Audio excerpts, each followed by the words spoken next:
eza mopanga oyo ezobebisa nyonso liloba na Nzambe eza moto eza mopanga oyo eza kobebisa misala nyonso ya monguna. Vraiment na tongo na lelo mama na nga napesi mbote mbote ya ebele na la grande famille de Jésus-Christ ma force. Toujours la grande famille de Jésus-Christ ma force. Toza wana pona koloba lisusu kaka Yesu nde makasi na biso. Boye Yesu aza makasi na biso na tongo na lelo. Vraiment nazopesa mbote la grande famille de Jésus-Christ ma force. Topesi bambote ya ebele. Topesi bambote ya ebele. Lelo vraiment ozo yamande bambote ya la grande famille. La grande famille de Jésus-Christ ma force ezopesa mbote na monde entier. Ezopesa mbote na monde entier. Ndeko na ngai ozoloba ke Jésus-Christ est ta force, oza la grande famille. Oza vraiment la grande famille de Jésus-Christ ma force. Oza vraiment famille nanga. Ndeko na yo azali nzinga na yo aza famille na yo. Aza famille na yo po ete boza kokumisa kaka Nzambe oyo abengami Jésus-Christ l'unique, le vrai, l'inégalable, l'incomparable. Na tongo na ino mama nanga sans plus tarder na pesi mbote na bandeko nanga ya ba mama mayele na pesi mbote na bandeko nanga na le fait église le fait na pesi mbote na bandeko nanga na kati ya plateforme ya le fait église le fait toujours le fait église le fait na bakisi mbote na bandeko nanga ya Action Amani. Toza ebele. Vraiment toza ebele. Corps de Christ libota munene. Vraiment na bosa na kate kopesa bambote po ete baza bandeko nanga na sengeli ko saluer bandeko nanga lokumu ezonga kaka epai na Nzambe. Na tongo na lelo verset biblique ko epesa melibiso wana eza vraiment Jérémie 15 verset 18 à 19. Maman nanga ya mboto yeba na kotanga makomi na Nzambe tobondeli. Éternel notre Dieu l'unique et le vrai. Na tomboli kombo na tongo na kati ya exhortation na biso. Tombama na yo po ete loba na yo ekozwa place. Loba na yo ekozwa place na kati ya ndeko na ngai moko na moko azali koyamba yango. Ya kotia yango na misala pe ete lobiko ekopesa melaye lobiko ekopesa be na zali loba oyo wana lokumu ekozonga bobele epai na yo nzambe. Gloire à ton nom Jésus.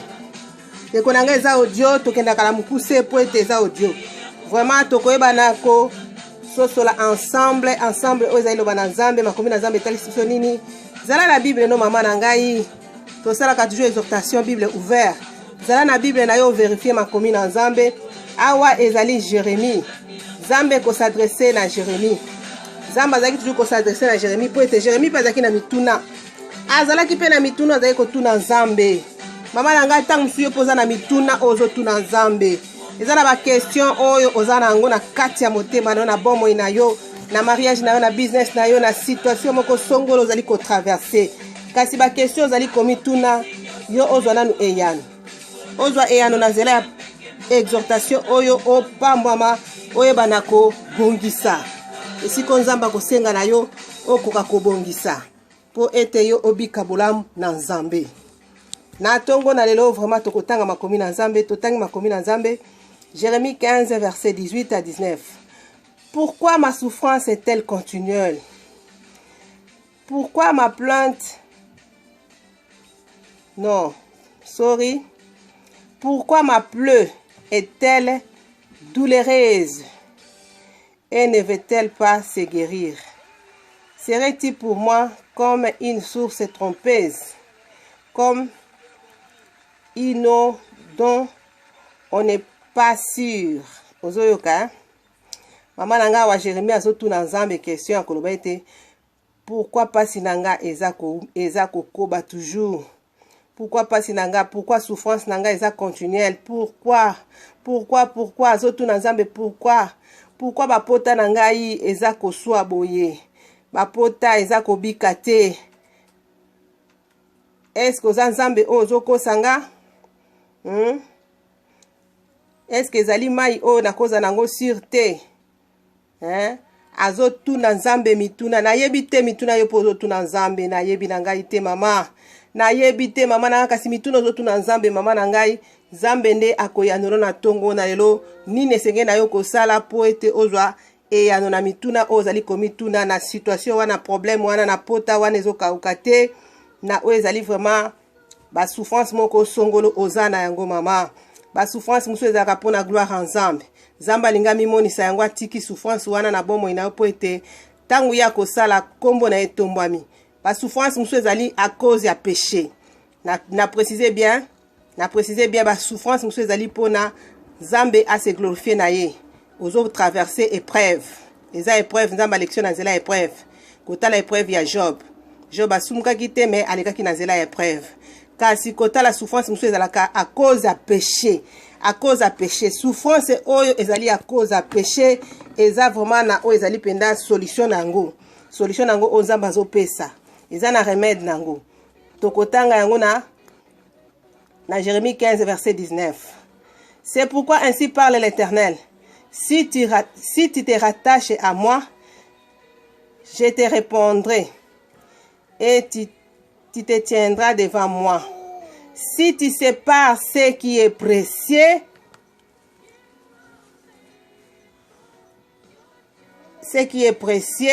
et ce qui est vil, tu seras comme ma bouche.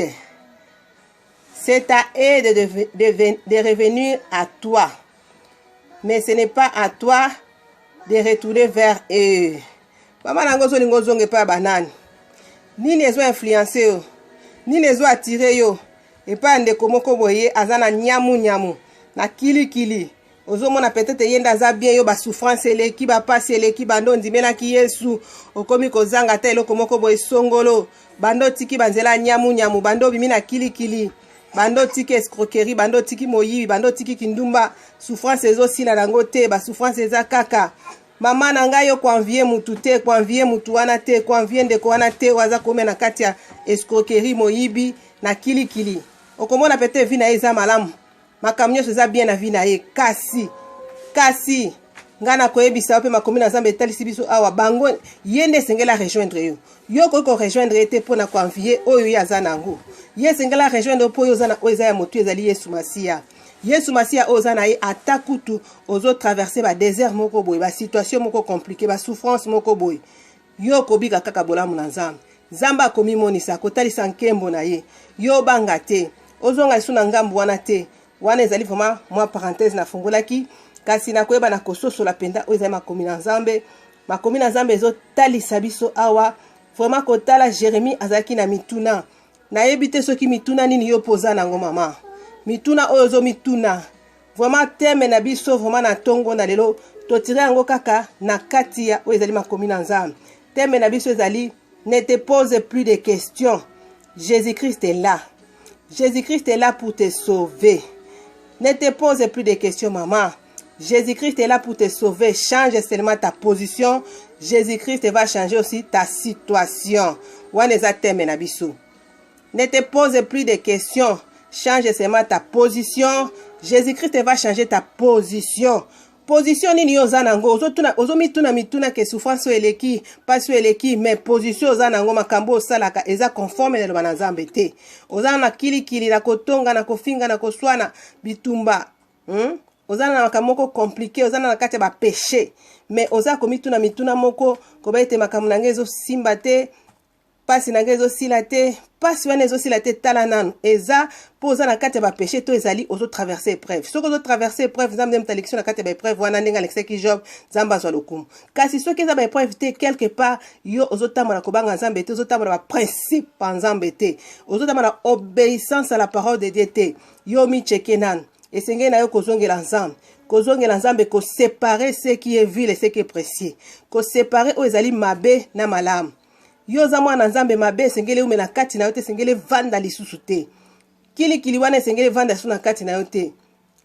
Mbeli sengele vanda su na kati na yote. Ba comportement oyo ezali ya mabe bizarre esengele za su na kati na yote sengele ba retrouver su kati na yote. Ata makomi na Nzambe etalisa biso si quelqu'un est à Christ, toutes les choses est devenues nouvelles. Makambo nyonso abomone sengele komande ya sika po ete yo komi kati na bonzambe. Ndengo za kati na bonzambe sengelo tambola siko na kobanga Nzambe na ko respecter ba principe koza na obéissance à la parole de Dieu.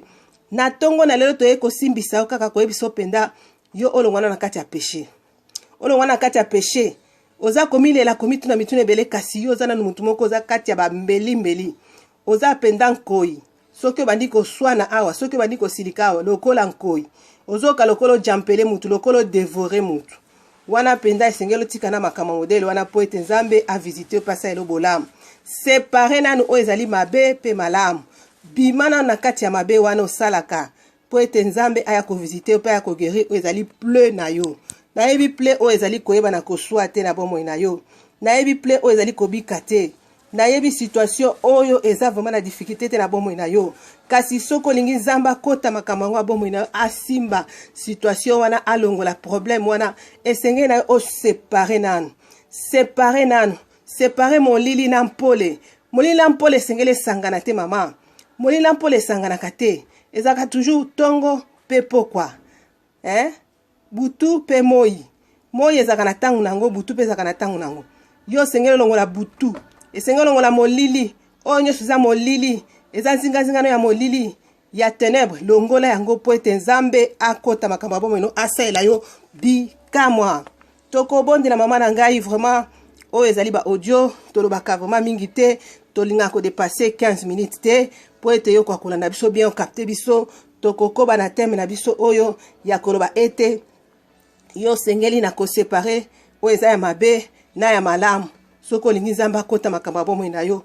Soko lingi Nzamba changer situation na yo, change ta position. Change seulement ta position. Soko lingi Nzamba kota makambo bomo na yo, change ta position et l'Éternel va changer ton situation. Amen. To bondeli Éternel notre Dieu ndekonanga oyo andimi ko changer position na ye. Atiki kili andimi ko yeba na kotosa yo kobanga yo kobima na mabe moko songolo. Nzambe mimonisa. Nzambe mitalisa.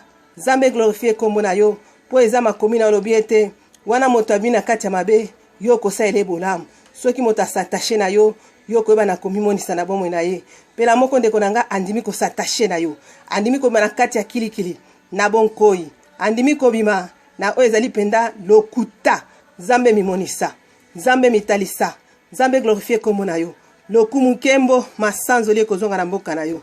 Ndeko na nga na ndimisami na tongo na yo ozosala nde repentance. Ozo réparer na nzambe. Po ete awa toyaka koteya yo kaka te ke Yesu asalaka, Yesu aza bien.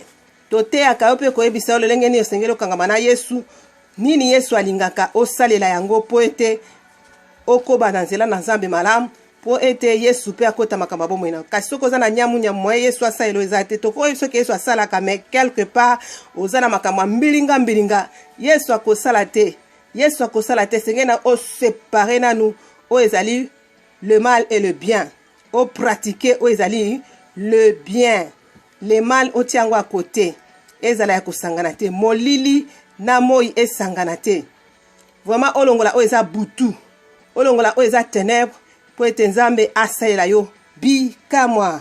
Gloire à Jésus. C'était Maman Béni Blessing ko bana ko exhorter ce matin tikete nzamba mona yo nzamba kota makamba bomo na yo yo ndimi ko séparer le bien et le mal yo ndimi vraiment ko bana ko changer position na yo pour être nzambe a changer situation na yo. God bless you. See you next time. See you there. La plateforme ya Jésus Christ ma force.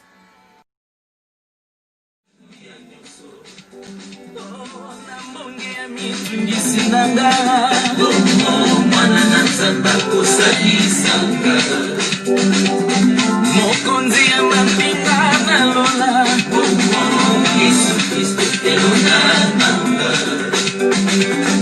elome ya bitumba nanga mwana ye kosina yuda kolona nguya nyonso na mbonge ya mitungi sinanga mwana na nzamba kosalisanga afandi na nguya meliko mokote na lola pia wanasi ya kukani na yeo oyeba mesia mongo akokisi nyonso nekulusu ona simba nguya peke mona yo nakoma molongi kusi na yuda mongo afandi na nguya peke mokote na lola pia wanasi ya kukani na yeo oyeba mesia mongo akokisi nyonso nekulusu ona simba nguya peke mona yo nakoma molongi kusi na yuda mongo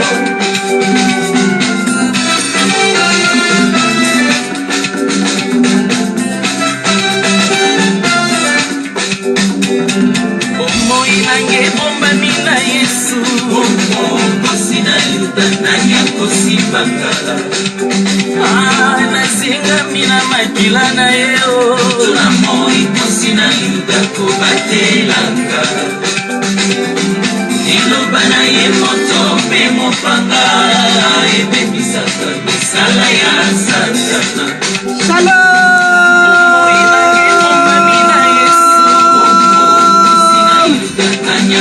Solo bomo ina yo mama bomba mina Yesu kana kosimba yo ozinga mina makila na Yesu ozinga mina makila na Yesu mama imbango na tongo na lelo yo za kozinga mana makila na Yesu iloba na nzambe ndeza moto eza mopanga oyo ezobebisa nyonso liloba na nzambe eza moto eza mopanga oyo eza kobebisa misala nyonso ya monguna. Vraiment na tongo na lelo mama na nga napesi mbote ya ebele na la grande famille de Jésus-Christ ma force. Toujours la grande famille de Jésus-Christ ma force. Toza wana pona koloba lisusu kaka Yesu nde makasi na biso.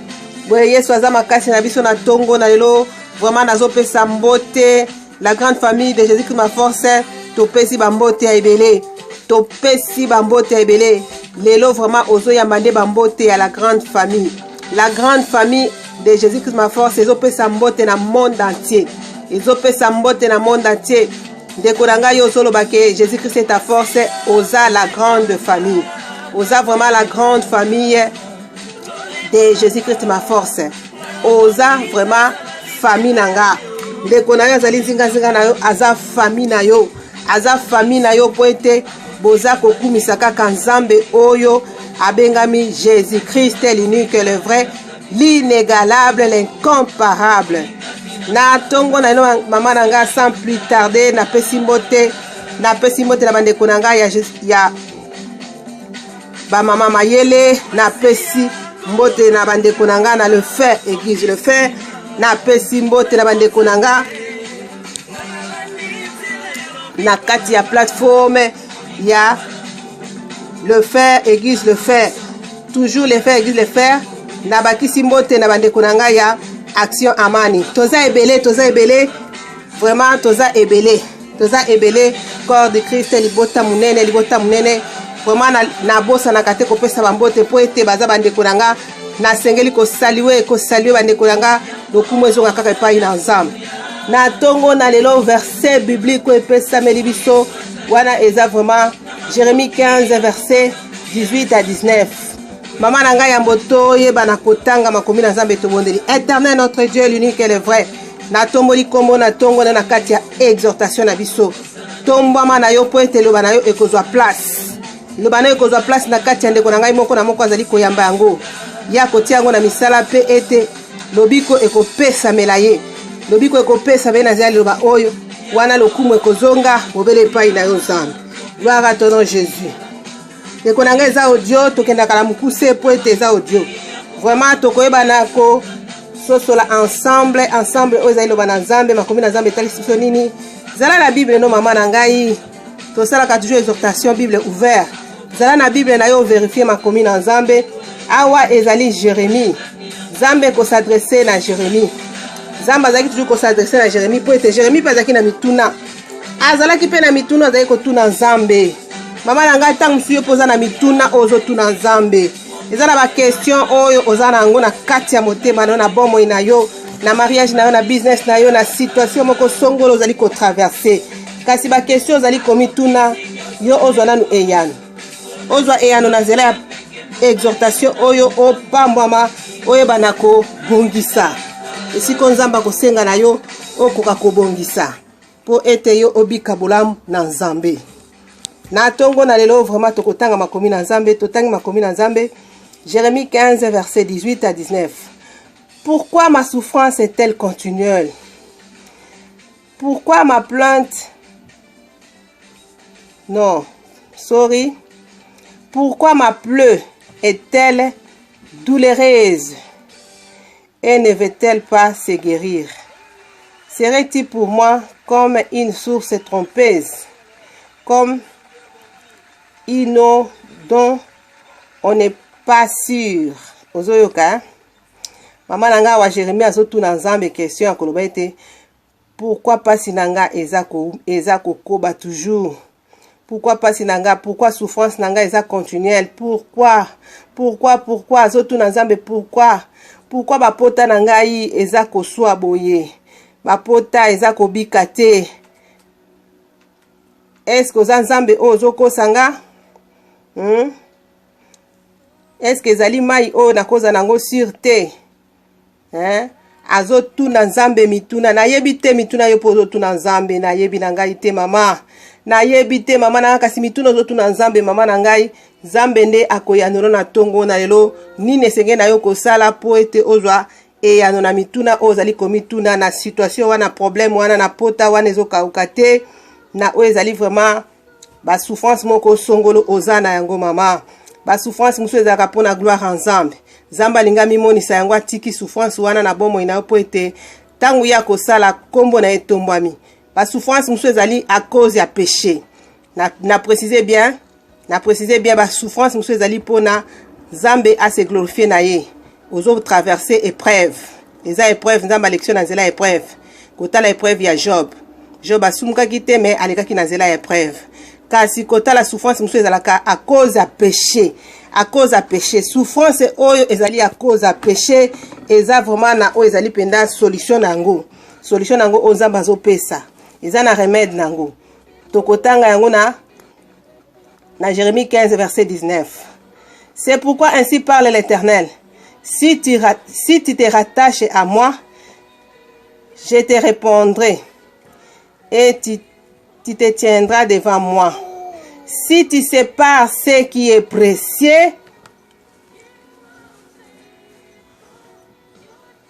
ce qui est précieux et ce qui est vil, tu seras comme ma bouche. C'est à eux de revenir à toi. Mais ce n'est pas à toi de retourner vers eux. Maman nangozo lingozonge pa banane. Ni les ont influencé yo. Ni les ont attiré yo. Et pas ndeko moko boye azana nyamu. Na kili. Ozomona peut-être yenda za bien yo ba souffrance eleki ba pasi eleki bando ndimela ki Yesu. Okomi kozanga ta eloko moko boye songolo. Bando tiki banzela nyamu. Bando bimina kili. Bando tiki escroquerie, bando tiki moyibi, bando tiki kindumba. Souffrance ezo sila nango te, ba souffrance eza kaka. Mama nanga yo kwanvie mutu te, kwanvie mutu wana te, kwanvie ndeko wana te, waza kome na kati ya escroquerie moyibi na kili. Okomona pete vina eza malamu. Makamnyo eza bien na vina ye kasi. Ngana koyebisa pe makomi na Nzambe etalisi biso awa bango yende sengela rejoindre yo. Yo ko rejoindre te pona kwanvie oyo yaza nango. Ye sengela rejoindre po yo zana oza ya motu ezali Yesu Masia. Yesu Masia ozana ye atakutu ozo traverser ba désert moko boy, ba situation moko compliquée, ba souffrance moko boy. Yo kobika kaka bolamu na Nzambe. Nzamba komi monisa kotalisa nkembo na ye. Yo banga te. Ozonga suna ngambu wana te. Wana ezali vraiment moi parenthèse na fungolaki kasi na koyeba na kososo la penda oyo ezali makomi na Nzambe ezo talisa biso awa vraiment kotala Jérémie azaki na mituna. Na yebite soki mituna nini yo poza nango mama. Mituna oyo zo mituna. Vraiment teme na biso vraiment na tongo na lelo totire yango kaka na kati ya oyo ezali makomi na Nzambe. Teme na biso ezali ne te pose plus de questions. Jésus-Christ est là. Jésus-Christ est là pour te sauver. Ne te pose plus de questions maman. Jésus-Christ est là pour te sauver. Change seulement ta position. Jésus-Christ va changer aussi ta situation. Waneza teme na biso. Ne te pose plus de questions. Change seulement ta position. Jésus-Christ va changer ta position. Position nini yo zanango. Ozo mituna ke souffrance eleki. Pas eleki. Mais position zanango makambo salaka. Eza conforme na lobana Nzambe te. Ozana na kili na kotonga na kofinga na koswana bitumba. Ozana na makamoko compliqué. Ozana na kati ba péché. Mais oza mituna moko. Koba ete makamu nangezo simba te. Pasi nangezo sila te. Pasi wana ezo sila te tala nanu. Eza poza na kati ba péché to ezali ozo traverser épreuve. Soko ozo traverser épreuve Nzambe dem talection na kati ba épreuve wana ndenga lexeki Job Nzamba zwa lokumu. Kasi soki eza ba épreuve te quelque part yo ozo tamana kobanga Nzambe te, ozo tamana ba principe pa Nzambe te. Ozo tamana obéissance à la parole de Dieu te. Yo mi cheke nanu. Esenge na yo kozongela Nzambe. Kozongela Nzambe ko séparer ce qui est vil et ce qui est précieux. Ko séparer o ezali mabe na malamu. Yo za mwana Nzambe mabe sengele ume na kati na yote sengele vanda lisusu te. Kili wana sengele vanda suna kati na yote. Mbeli sengele vanda suna kati na yote. Ba comportement oyo ezali ya mabe bizarre sengele za suna kati na yote sengele ba retrouver sous kati na yote. Ata makomi na Nzambe etalisa biso si quelqu'un est à Christ, toutes les choses est devenues nouvelles. Makambo nyonso abomone sengele komande ya sika po ete yo komi kati na bonzambe. Ndengo za kati na bonzambe sengelo tambola siko na kobanga Nzambe na ko respecter ba principe koza na obéissance à la parole de Dieu. Na tongo na lelo to eko simbisa kaka ko ebiso penda yo olongwana na kati ya péché. Olongwana na kati ya péché.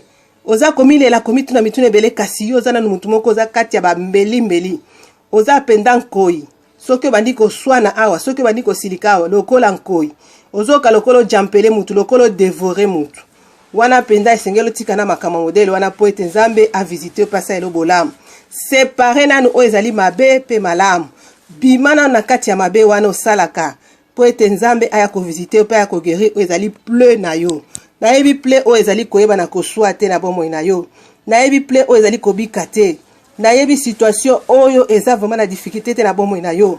Kasi soko lingi Nzamba kota makamangwa bomo na asimba situation wana alongola problème wana esenge na o séparer nanu. Séparer mon lili na mpole. Mon lili na mpole sengele sangana te mama. Mon lili na mpole sangana kate. Ezaka toujours tongo pe pokwa. Butu pe moi. Moi ezaka na tangu nango, butu pe ezaka na tangu nango. Yo sengele longola butu. Esengelo ngola molili. Onyo suza molili. Eza nzinga ya molili. Ya ténèbres. Longola yango po ete Nzambe akota makamba bomo ino asaela yo bikamwa.